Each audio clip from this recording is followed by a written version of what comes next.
Olá, que alegria estarmos juntos nesse dia em que se completam 2 anos dessa nossa reflexão diária do Evangelho.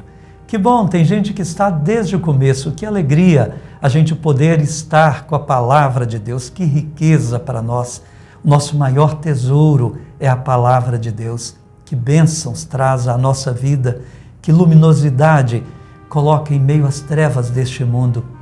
Que bom! Agradeço muito a sua presença e o quanto você também tem se esforçado por espalhar o Evangelho através da divulgação desse canal, por WhatsApp, se inscrevendo. Isso mesmo, vamos adiante, pregar o Evangelho, sermos anunciadores no mundo de hoje com os caminhos que a tecnologia também nos dá.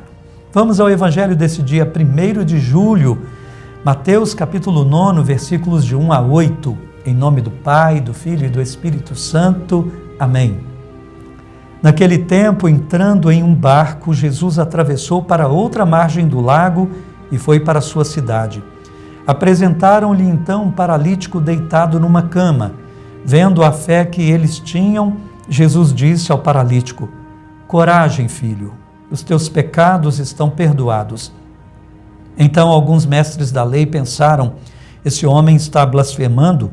Mas Jesus, conhecendo os pensamentos deles, disse: Por que tendes esses maus pensamentos em vossos corações? O que é mais fácil, dizer: os teus pecados estão perdoados, ou dizer: levanta-te e anda? Pois bem, para que saibais que o Filho do Homem tem na terra poder de perdoar pecados, disse então ao paralítico: levanta-te, pega a tua cama e vai para a tua casa. O paralítico então se levantou e foi para sua casa. Vendo isso, a multidão ficou com medo e glorificou a Deus por ter dado tal poder aos homens. Palavra da salvação, glória a vós, Senhor. Então nós estamos ao longo dessa semana caminhando com Jesus no aprendizado do ser discípulos, seguidores do Mestre. E a gente atravessou o mar com ele ontem. Nós vimos Jesus na travessia acalmando o mar e o vento. Ele é Senhor da natureza. Ele está se revelando quem ele é, porque a pergunta é: quem é este homem? Ele é aquele que acalma o mar da vida, que tem poder sobre as grandes tentações que atormentam a vida do ser humano, as forças da natureza. Ontem ele mostrou seu poder sobre o demônio. Hoje vai chegar o ponto mais alto. Ele vai mostrar o seu poder sobre o pecado, porque pior do que o demônio é o pecado, porque o demônio sozinho não pode fazer nada. Ele faz o mal nos convencendo a aceitar o pecado. O pecado é a grande arma que o demônio tem para nos afastar de Deus. Se não pecarmos, o demônio não terá nenhum poder. Então é o pecado. Vencer o pecado ninguém poderia, só Deus. O homem consegue vencer, o homem consegue pecar, mas não consegue tirar o pecado sozinho que ele cometeu. É preciso a intervenção de Deus. Então agora Jesus vai mostrar que ele é Senhor, inclusive para desfazer, para tirar o mal e o poder que o mal tem de trazer a morte como consequência do pecado. Agora tem um homem paralítico. Ele é apresentado pelos amigos que o colocam ali diante de Jesus. Jesus, vendo a fé daqueles homens e daquele paralítico também, ele vai lá no mais profundo. Ele intui, Jesus, que olha o homem e o conhece por dentro. Ele sabe que o que está no interior daquele homem é pior do que o que está no exterior. A paralisia de fora é muito pior do que a paralisia que o pecado causou. Imaginemos que a coisa devia estar bastante grave dentro daquele homem e ele pressentiu que ali também tinha um coração desejoso de um encontro verdadeiro com o Senhor. Ele queria sim a cura da paralisia, mas ele percebeu, Jesus percebeu que aquele homem devia estar querendo muito uma vida nova. E Jesus vai lá, no profundo do seu querer, no profundo das suas trevas, e arranca aquele homem da paralisia do pecado. Coragem, filho, os teus pecados estão perdoados.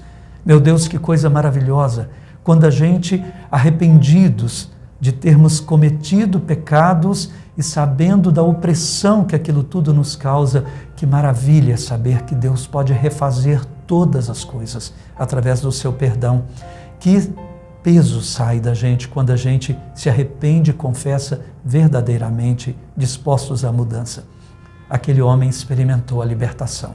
Mas quem estava junto dele, que tinha má vontade, os fariseus, mestres da lei, aquela gente que não queria seguir Jesus, não queria a novidade de Deus trazida por ele, eles dizem no seu íntimo: esse homem está blasfemando, só Deus pode perdoar. Mas agora, com Jesus, vai ser dado aos homens, à sua igreja, o poder que vem de Deus, mas que passa pela igreja, de perdoar pecados.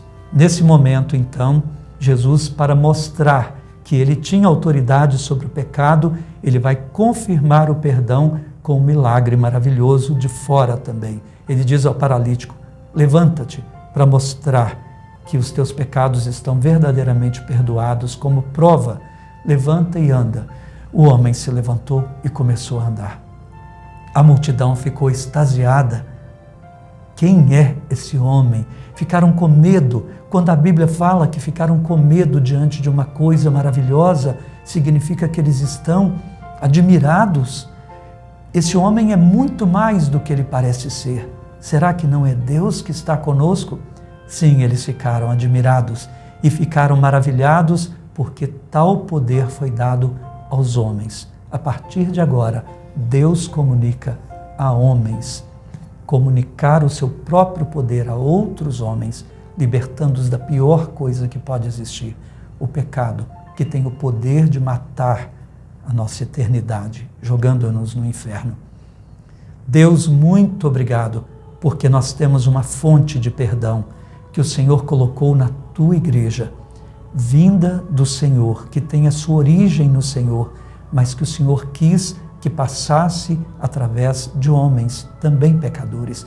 Obrigado porque podemos beber então nessa fonte. E aquele pecado que a gente tem o poder de cometer, mas por nós mesmos não de desfazer, o Senhor, por meio da igreja, os desfaz. Obrigado, Deus, pela maior libertação da maior paralisia. Obrigado porque o Senhor é aquele que tem o poder sobre o pecado e, consequentemente, sobre a morte. Ajuda-nos a seguir o Senhor na disposição da luta contra o pecado e, sobretudo, no perdão. Amém. O Senhor esteja convosco, Ele está no meio de nós. Abençoe-vos Deus Todo-Poderoso, Pai, Filho e Espírito Santo. Amém. Não fique muito tempo sem se confessar, viu? Recorra logo a um sacerdote para fazê-lo. Fique com Deus.